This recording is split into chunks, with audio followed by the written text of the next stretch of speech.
M ലോറൻസിന്റെ മൃതദേഹം വൈദ്യപഠനത്തിന് വിട്ടു നൽകിക്കൊണ്ടുള്ള ഹൈക്കോടതി വിധി ശരിവെച്ചത് എല്ലാ വശങ്ങളും പരിഗണിച്ചാണെന്ന് സുപ്രീം കോടതി ചൂണ്ടിക്കാട്ടി.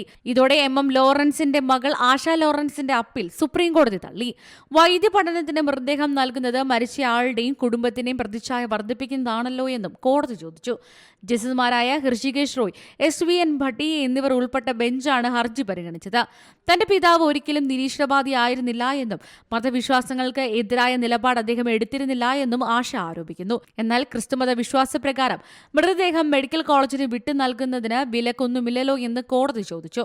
സെപ്റ്റംബർ 25-നാണ് വാർദ്ധക്യ സഹജമായ അസുഖങ്ങളെ തുടർന്ന് മുതിർന്ന CPM നേതാവായ എം ലോറൻസ് മരിച്ചത്. തുടർന്ന് അദ്ദേഹത്തിന്റെ ആഗ്രഹപ്രകാരം മൃതദേഹം വൈദ്യപഠനത്തിനായി മെഡിക്കൽ കോളേജിന് വിട്ടു നൽകാൻ മകനടക്കമുള്ള കുടുംബാംഗങ്ങൾ തീരുമാനിച്ചു. എന്നാൽ ഇതിനെതിരെ മകൾ ആശ ലോറൻസ് ഹൈക്കോടതിയെ സമീപിച്ചു. ഹൈക്കോടതി തീരുമാനം മെഡിക്കൽ കോളേജ് പ്രിൻസിപ്പലിന് വിട്ടതോടെയാണ് മകൾ ഹർജിയുമായി സുപ്രീം കോടതിയെ സമീപിച്ചത്. News desk C Malayalam news. ഏറ്റവും പുതിയ വാർത്തകളും വിശേഷങ്ങളും വിരൽ തുമ്പിലറിയാൻ സി മലയാളം ന്യൂസ് എല്ലാ ഡിജിറ്റൽ പ്ലാറ്റ്ഫോമുകളിലും ലഭ്യം.